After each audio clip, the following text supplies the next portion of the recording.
Sally Mitchell, Senior Mortgage Broker at The Mortgage Mum. Thanks for coming on the programme, Sally. I wonder what you make of this change. Morning to you. Good morning. Well, when I first, read it in a press release, I thought, I've got that wrong. Surely they are upping the upper age that people can borrow up till, because it does seem that it's going to alienate an awful lot of mortgage borrowers and potential mortgage borrowers. We are being encouraged by the very fact that our cost of living is so high to work longer. So to penalise people for doing the very thing that, frankly, the economy is encouraging them to do does seem rather unfair. 1 in 4 first-time buyers are borrowing for more than 35 years, but those first-time buyers better not be 35 when they're getting into it, otherwise they might not get a mortgage from this particular bank. Well, this is the difficulty, because actually the average age of your first-time buyer at the moment is in their 30s.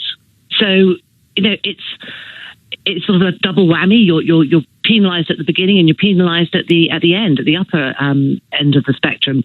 So, and we encourage, obviously, for affordability, to try and get those payments absolutely bang on.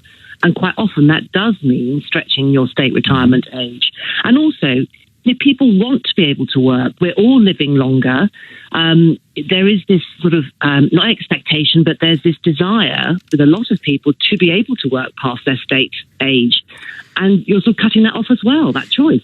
It also, I think, suggests that there are going to be many more people, or at least the Halifax thinks that there are going to be many more people who hit retirement age, or what they say might be retirement age at 70, and who really can't afford mortgage repayments anymore, which might tell you something about the money that people don't have when they retire.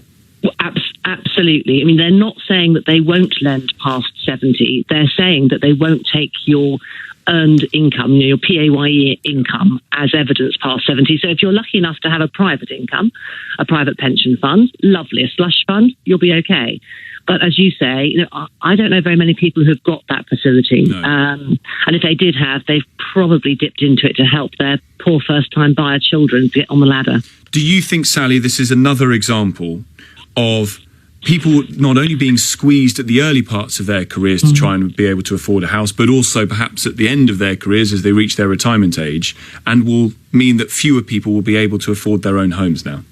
Yeah, I think it's definitely going to have a knock-on. I will point out that I do like their phrase in their press release that we intend to lend responsibly, and I'm all for that.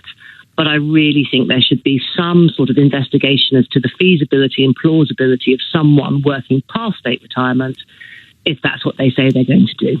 Great to speak to you. Sally Mitchell, Senior Mortgage Broker at The Mortgage Mum. 9 minutes past 7, Eleanor Mills joins us, founder and editor of Noon.